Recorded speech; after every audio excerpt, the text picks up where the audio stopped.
जो आज हमारा टॉपिक है भारत में यूरोपियन शक्तियों के विकास का वर्णन करें या भारत में यूरोप वासियों के आगमन पर संक्षिप्त टिप्पणी लिखें। यह हमारे एग्ज़ाम के लिए भी एकदम महत्वपूर्ण प्रश्न है। ये आपके बीए पार्ट 2 के पेपर 3 में ज़रूर से ज़रूर पूछे जाएंगे, इसलिए आप इसके जवाबों को शुरू से अंत तक देखें और साथ में समझें। 15वीं शताब्दी में यूरोपवासियों ने सामुद्रिक मार्ग से भारत में प्रवेश किया। उसका उद्देश्य भारत के साथ व्यापार करना और उससे आर्थिक लाभ उठाना था। जो यूरोपवासी था, यूरोपियन, जैसे सबसे पहले पुर्तगाली भारत में प्रवेश किया था, वह 15वीं शताब्दी में समुद्री मार्ग के रास्ते भारत में प्रवेश किया था, क्योंकि उस समय स्थलीय मार्ग में कुछ अवरोध आ गया था। इसके कारण से उनको समुद्री मार्ग का रास्ता ढूंढना पड़ा। न वे भारत में अस्थायी रूप से निवास करना चाहते थे। वो साथ में जब भारत में आए तो सिर्फ व्यापार करने के ही व्यू से आए थे। वो यहाँ पे अस्थायी रूप से निवास करने के नहीं चाहते थे। ऐसा उनका कोई उद्देश्य शुरू में नहीं था। न इसे अपनी जन्मभूमि अथवा मातृभूमि ही बनाना चाहते थे। पुर्तगालियों का आगमन। सर्वप्रथम वास्को डी गामा नामक पुर्तगाली यात्री आशा अंतरीप का चक्कर लगाता हुआ मई 1498 ईस्वी में भारत में समुद्र तट पर पहुंच गया और कालीकट के उत्तर में उसने भारत भूमि पर पदार्पण किया। इन दिनों जहां जमोरिन नामक एक हिंदू राजा शासन कर रहा था, जमोरिन ने उसके साथ मैत्रीपूर्ण व्यवहार किया और उसके देशवासियों को कुछ व्यापारिक सुविधाएं दे दी। वास्को डी गामा ने अपनी यात्रा की सफलता से अत्यंत संतुष्ट होकर भारत के साथ अपने देश का जो व्यापारिक संबंध स्थापित किया वह निरंतर चलने लगा और पुर्तगालियों व्यापारी माल लेकर भारत आने लगे। जब प्रथम बार वास्को डी गामा 1498 में भारत पर आया तो जो यहाँ के जो शासक थे, जिनका नाम जमोरिन था, वह हिंदू शासक थे। केरल के जो कालीकट बंदरगाह तट पर जो पहली बार पुर्तगाली यानी वास्को डी गामा आए, उस जो क्षेत्र था वह हिंदुओं के संरक्षण में था। वहाँ के शासक हिंदू थे जिनका नाम जमोरिन था। उन्होंने वास्को डी गामा यानी पुर्तगालियों के साथ मैत्रीपूर्ण दोस्ती का हाथ बढ़ाया और व्यापारी करने के लिए कुछ वसूल पर इजाज़त दे दी। फिर क्या था, वो लोग व्यापार करना शुरू कर दी। साथ में क्या हुआ कि वह निरंतर चलने लगा और पुर्तगाली व्यापारी माल लेकर भारत आने लगे। इधर पुर्तगालियों ने जमोरिन के शत्रु कोचिन के राजा के साथ गठबंधन कर लिया। जो पुर्तगाली जिसको मैत्रीपूर्ण मित्र बना करके संरक्षण दिया, उसने है जमोरिन यानी जो हिंदू शासक था, उसके जो दुश्मन क्षेत्र थे कोचिन, वहाँ के राजा के साथ उसने गठबंधन कर लिया। और 1504 ईस्वी में अल्बुकर्क भारत आया और उसने कोचिन में पुर्तगालियों का एक दुर्ग बनवा दिया और जमोरिन और कोचिन के राजा में संधि करवा दी। इसके बाद वह फिर लिस्बन वापस चला गया। 1505 ईस्वी में अल्मीदा पुर्तगाली दुर्ग का गवर्नर बनकर आया और उसने कोचिन के दुर्ग की मजबूती करवाई और कन्नौर में नए दुर्ग का निर्माण करवाया। इससे मालाबार तट पर पुर्तगालियों की स्थिति बड़ी सुदृढ़ हो गई। तत्पश्चात पुनः अल्बुकर्क गवर्नर होकर आया और 1510 ईस्वी में अपने जहाजी बेड़े की सहायता से पुर्तगालियों ने गोवा पर अपना अधिकार स्थापित कर लिया।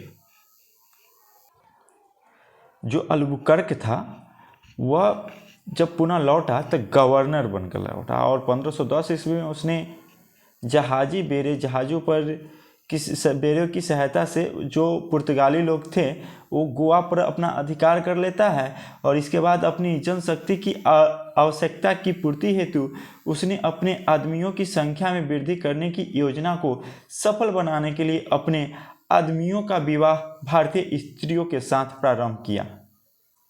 उसने अपनी यहाँ पे जनसंख्या बढ़ाने के लिए उसने भारतीय लड़कियों के साथ, स्त्रियों के साथ विवाह करना शुरू कर दिया।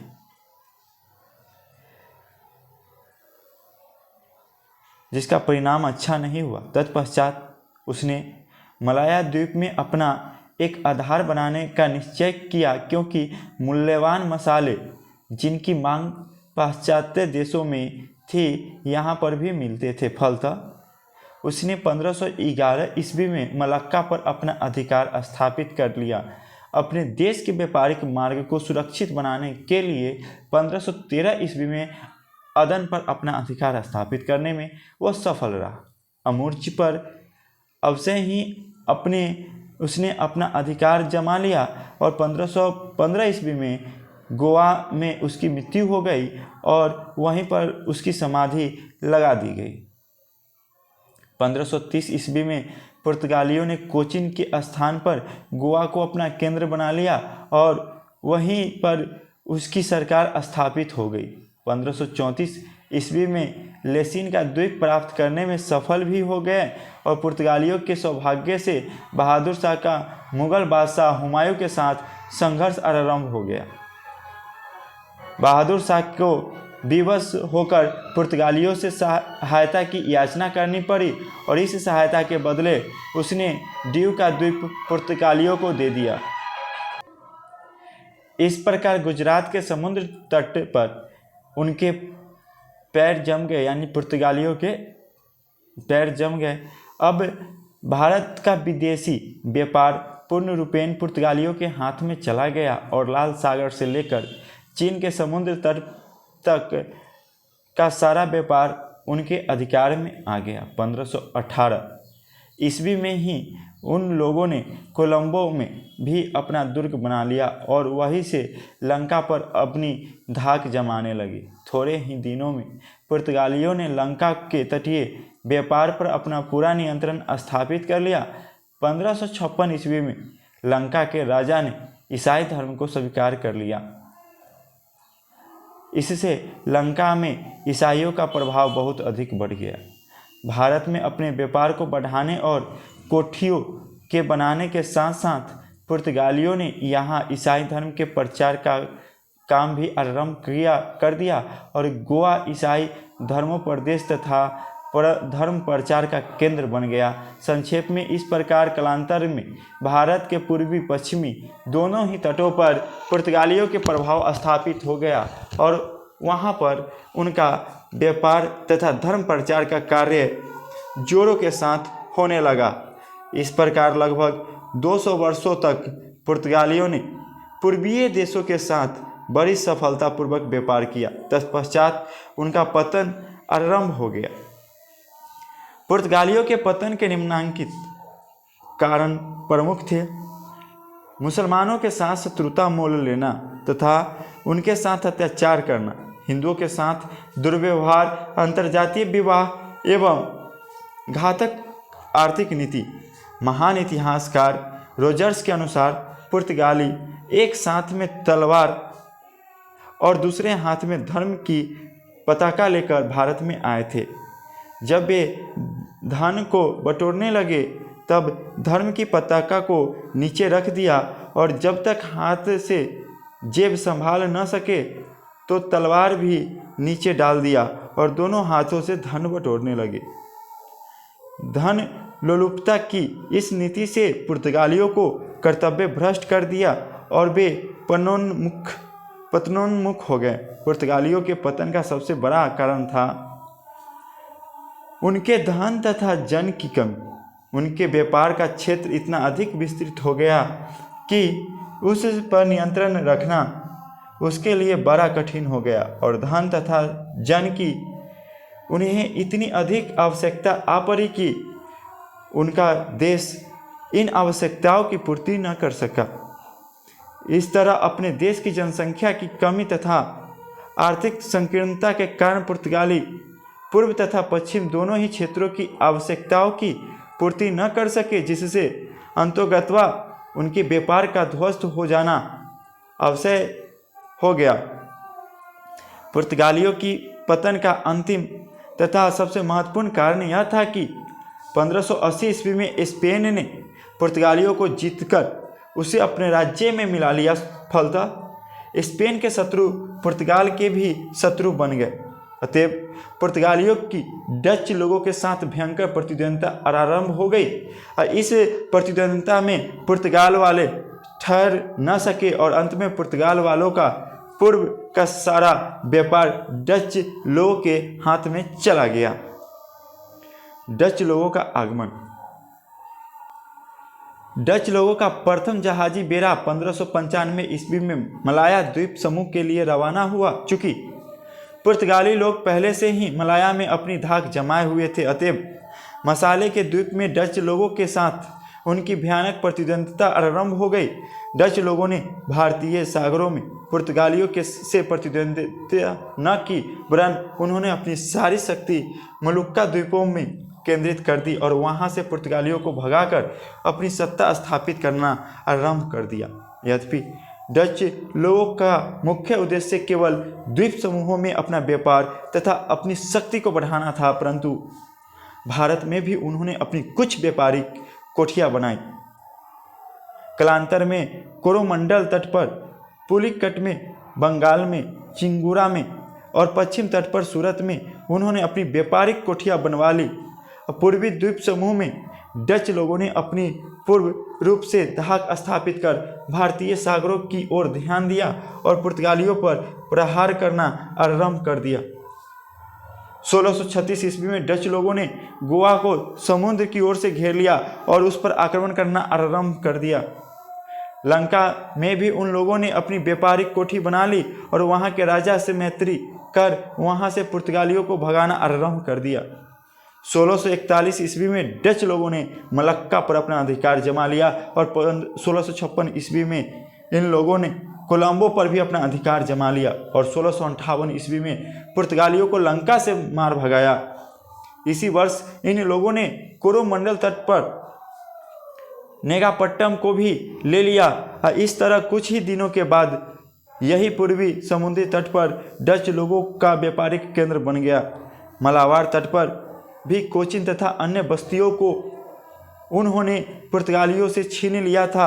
वस्तुतः जो भी हो, डच लोगों ने भारतीय सागरों में पुर्तगालियों के व्यापार को नष्ट कर स्वयं उतना लाभ नहीं उठाया जितना यूरोप के अन्य जातियों ने उठाया। वास्तव में डच लोगों ने अन्य जातियों के लिए भारत के व्यापार का द्वार खोल दिया और उसके मार्ग को स्पष्ट बना दिया। डच गवर्नर ने वटाविया को अपनी राजधानी बनाकर वहीं से शासन करता रहा और भारत की ओर उसने विशेष ध्यान नहीं दिया। अंग्रेज का आगमन। डच लोगों के बाद अंग्रेजों का भी आगमन पूर्व की ओर आरंभ हुआ। भारतीय समुद्र तट पर व्यापारिक केंद्र की स्थापना हेतु अंग्रेजों ने यानी इंग्लैंड के राजा जेम्स प्रथम ने मुगल सम्राट से संपर्क स्थापित कर कप्तान हॉकिंस को अपना राजदूत बनाकर मुगल सम्राट जहांगीर के पास भेजा। 1609 ईस्वी में हॉकिंस जेम्स एक पत्र के साथ आगरा पहुंचकर जहांगीर से मिला और सूरत में अंग्रेजों की व्यापारिक कोठी बनाने हेतु आदेश की याचना की, परंतु बादशाह की स्वीकृति नहीं मिल सकी। अंत में निराश हो 1611 ईस्वी में हॉकिंस अपने देश को लौट गया। अंत में पूरी तैयारी के साथ अंग्रेज भारत आए और 1612 ईस्वी में उन्होंने पुर्तगालियों को परास्त कर सूरत पर अपना अधिकार स्थापित कर लिया।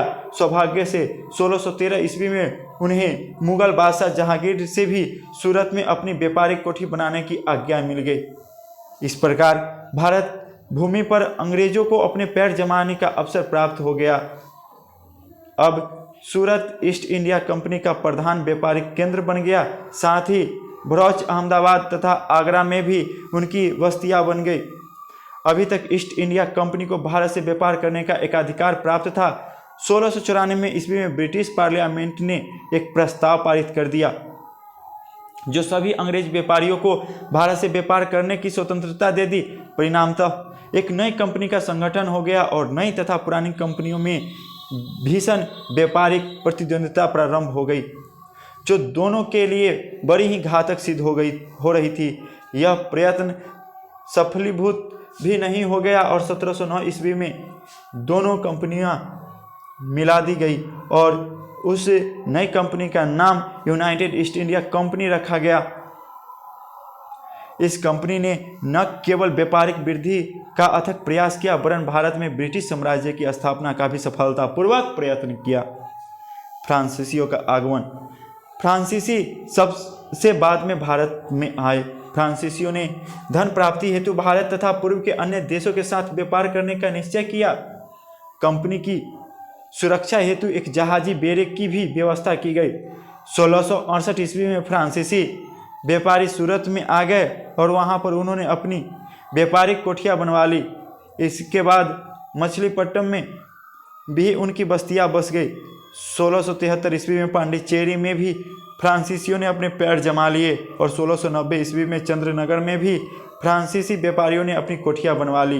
बंगाल में फ्रांसीसियों का चंद्रनगर बहुत बड़ा व्यापारिक केंद्र बन गया और 1720 ईस्वी में फ्रांसीसी कंपनी का पुनः संगठन किया और इसने बड़ी दृढ़ता तथा संलग्नता के साथ कार्य करना आरंभ किया। 1739 ईस्वी के लगभग मॉरिशस, माही और कारिकल पर भी फ्रांसीसियों का अधिकार स्थापित हो गया था और इसी तरह पुर्तगालियों का भी ये भारत के साथ व्यापारिक संबंध समाप्त हो गया। आज के सेशन सत्र के लिए इतना ही। अगर हमारे चैनल पे आप नए हैं तो चैनल को सब्सक्राइब जरूर करें, साथ में वीडियो अच्छी लगी हो तो लाइक ज़रूर करें और किसी प्रकार का अगर फॉल्ट आपको पता चला हो तो कमेंट सेक्शन में कमेंट्स जरूर करें ताकि मैं अपनी गलतियों में निरंतर सुधार करते रहूं। Thank you.